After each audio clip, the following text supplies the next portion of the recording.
All right, so you have a website and you're getting traffic, but it's not converting, or maybe you're not getting traffic. I've built and studied websites for the last 9 years, and I've put together a list, and hopefully, this will help you. So, the first thing that I have on my list is built for launch. When I say built for launch, this is what I mean. I see it all the time, guys. I have a customer, they'll come to me, they'll get a website built, and then that's it. Like, there's no updates, they're not adding pages, they're not considering a blog or anything like that. And I just really want you to look at it like you're building a ghost town, right? So the search engines or Google, they wouldn't send traffic your way if they don't know if someone's maintaining the website. If things seem outdated, they're not going to push people there. And that hurts you a lot more than you expect.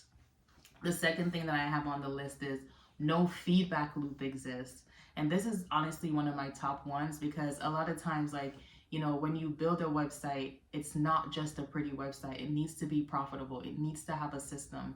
So you get traffic, and then after you get traffic, you need to have something in place that can analyze that data so that you can later optimize and convert people. Right? A lot of websites is literally just traffic and disappointment because there's no clear next steps or there's no clear systems in place to be able to track things, to see what's working and what's not working.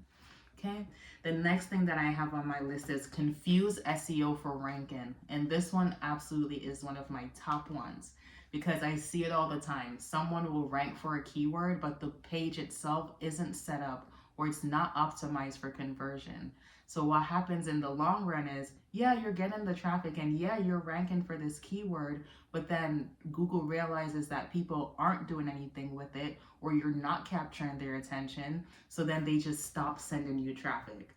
And once they stop sending you traffic, that's called SEO stagnation. And honestly, y'all, that is probably one of the worst places to be in. So you don't want that to happen, and you don't want SEO stagnation to be a thing because you have traffic coming to your website, but then the search engine realizes that, hey, this isn't it, right? We want to make sure that we're staying away from that.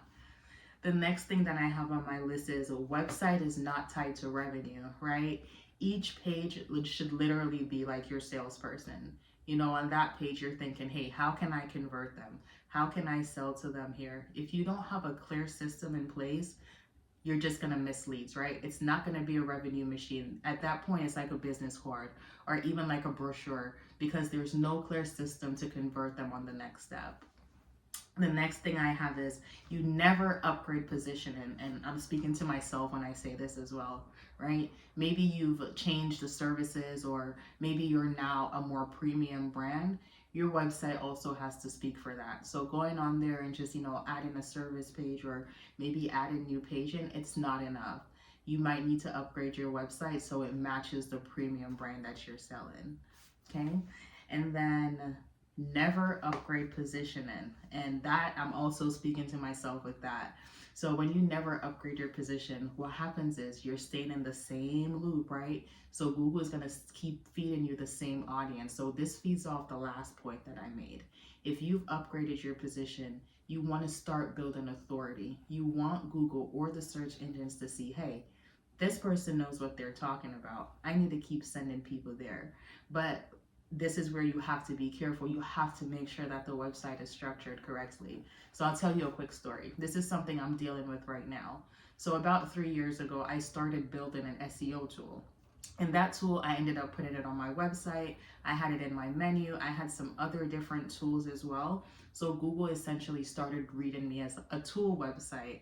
They started ignoring my services, and not ignoring them where they're just not showing it, but ignoring them where they're ranking me for the SEO scanner more than my actual services. So now I'm going through a process where I'm having to restructure everything. I've completely removed the scanner from my site, and that will live on its own domain because clearly it confused Google. And I'm pretty sure if it confuses Google, it will confuse people as well. All right, so you just want to make sure that your structure is set up properly. Guys, like, a pretty website is not a profitable website. You need to make sure that you have the systems in place to help you scale. Okay.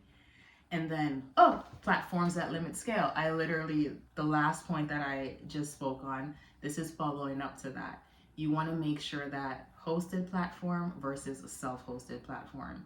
You want to educate yourself on what that is. You want to look at case studies, see websites that were actually able to rank. So if you're using Squarespace, Google, like, they care a lot about URL structure. So if you're on a platform where the URL structure is hard for it to be clear and straightforward what it is, you're gonna have a hard time, and it's gonna be like fighting an uphill battle, especially if you don't have money for ad spend.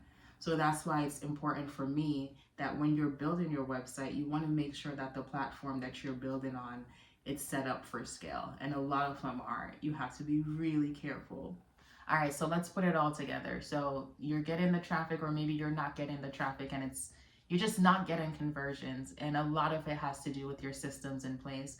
That's why I'm so big on pretty websites are not profitable websites. You can always get a new theme, guys. You could always upgrade your system, but what you can't change is a first impression, right? You can't have the opportunity to revisit 100 people who probably went to your website previously and you missed that opportunity. So that's why as you're building your website, think about structure, think about optimization, think about your conversions more than how it actually looks. And that's not to say that, oh, you need an ugly website or you need a basic website. It's just that your energy should be put in your conversions. I hope this is helpful. If you'd like more tips or different tools that you can use, feel free to follow along with this series.